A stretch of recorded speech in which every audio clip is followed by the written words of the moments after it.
Break के बाद एक बार फिर से आपका स्वागत करते हैं। 5 बज चुके हैं, 5:15 हो रहे हैं और वोटिंग हिमाचल प्रदेश में अब खत्म हो चुकी है। हालांकि जो लोग इस वक्त कतारों में लाइनों में खड़े हुए हैं वो अपने मताधिकार का प्रयोग कर सकते हैं, चाहे 2 से 3 घंटे भी क्यों ना हो, क्योंकि ये चली आ रही है बात की अगर कोई 5 बजे से पहले वोटिंग लाइन में लगा हुआ है तो वो अपने मताधिकार का प्रयोग कर सकता है। कई हमारे साथ हमारे संवाददाता भी जुड़े हुए हैं, एक बार फिर से उनका रुख कर लेते हैं। अंकित, बिलासपुर में आप मौजूद हैं, बिलासपुर से जेपी नड्डा आते हैं और जिस बूथ पर मौजूद है वहां पर कुछ सुगबुगाहट या फिर मूवमेंट किसी की दिखाई नहीं दे रही, तो क्या ये माना जाए कि इस पोलिंग बूथ पर 5 बजे के साथ ही पोलिंग जो प्रक्रिया है वो समाप्त हो चुकी है?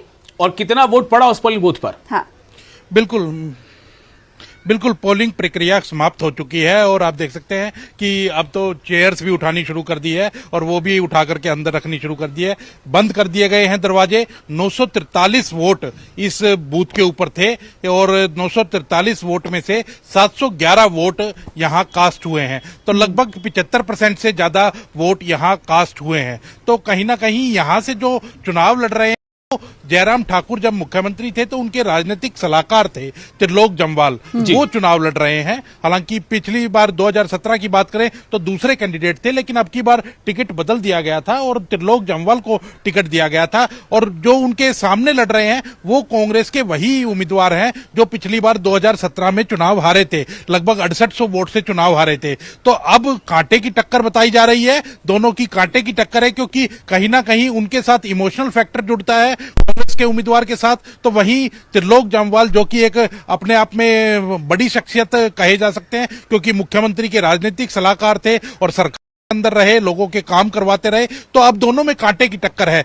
कि लोग इमोशनल एस्पेक्ट देखते हैं या फिर जो अब देखते हैं कि त्रिलोक जम्वाल को जिताया जाए, वो अभी बाद की बातें हैं। कांटे की टक्कर है और 8 दिसंबर को नतीजे आएंगे। लेकिन इस बूथ के ऊपर जो कि सुबह 8 बजे से ही लंबी लंबी लाइनें लगी थी और लंबी लाइनें भी हमने देखी थी, लेकिन जैसे ही 5 बजे हैं, 5 बजे से 1 मिनट पहले भी यहां वोटर आए हैं और अपना वोट कास्ट करके गए हैं। लेकिन उसके बाद से ही 5 बजते ही और दरवाजे बंद कर दिए गए हैं और अब पूरी तरह से ताले भी लगा दिए गए हैं। अंदर जो है मशीनें सील की जा रही हैं और मशीनें सील करके और काउंटिंग सेंटर पर भेज दी जाएंगी और वहां जाकर के फिर 8 दिसंबर को काउंटिंग होगी। जी अंकित, हम रुख करेंगे रणवीर का, हमारे साथ हमारे रिपोर्टर रणवीर मौजूद है। रणवीर, आपके पास वापस आ रहा हूँ, क्या अपडेट मिल रहा है मोबाइल से? बताएं।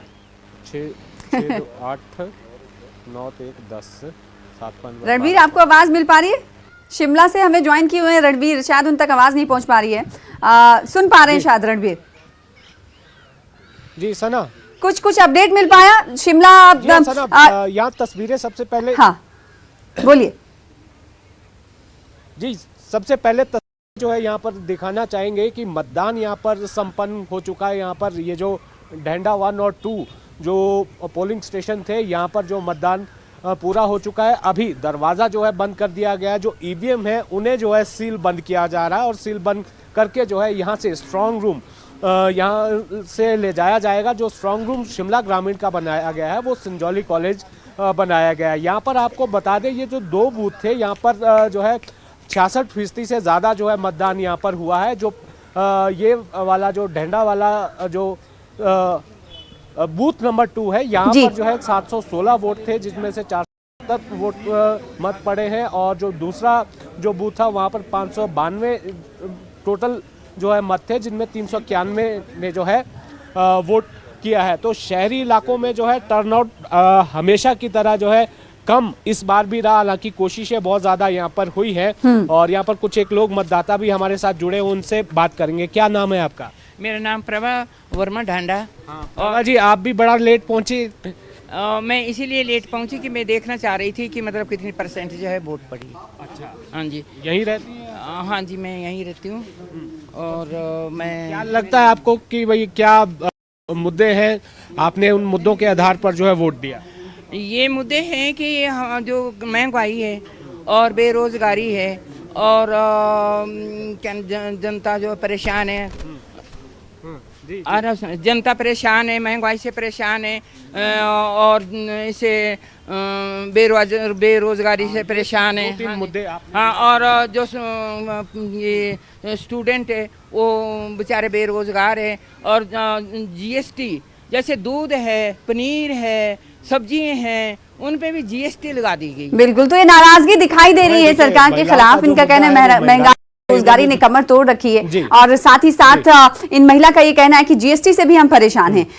अंकित हमारे साथ जुड़े हुए थे और शायद इस वक्त उनका विंडो नजर आ रहा है। अंकित, अगर आपको आवाज मिल पा रही होगी तो आपने मुकाबले की बात कुछ देर पहले की, अगर अभी इस वक्त मुद्दे की अगर हम बात कर लें तो बिलासपुर की बात करें तो बिलासपुर में क्या मुद्दे इस बार हावी रहे बताइएगा।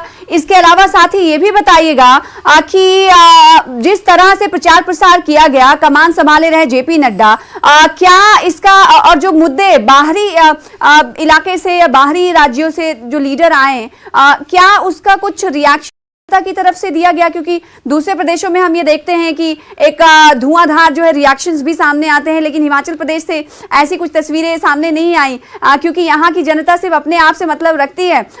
उनको ये मालूम होता है कि उन्हें क्या करना और क्या नहीं करना है। तो मैं ये जानना चाहूंगी, और साथ ही ये आखिर में सवाल ये कि अब तक क्या माना जाए कि अब से कुछ देर बाद overall voting percentage election commission, चुनाव आयोग जारी कर देगा?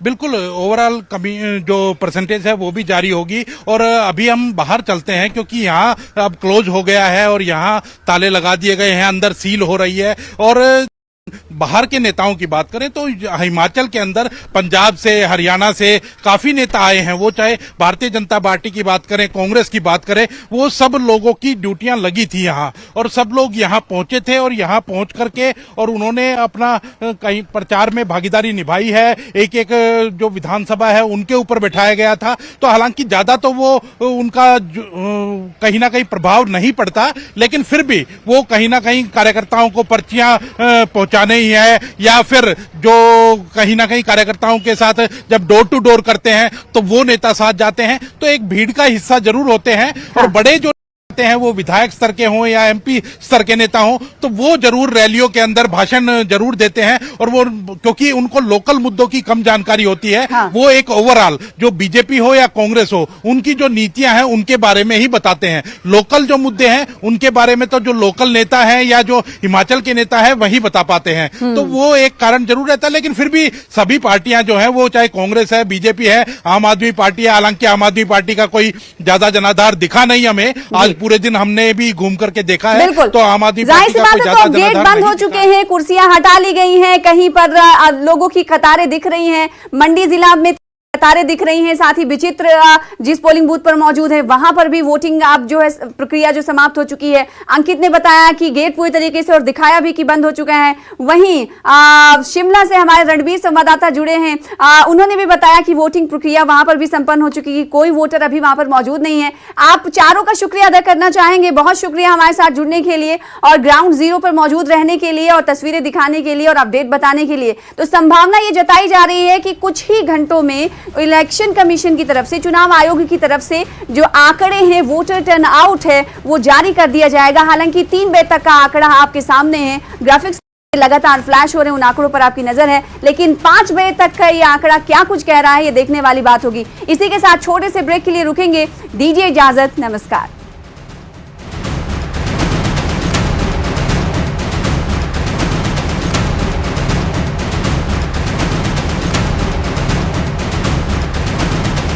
(15 languages, 20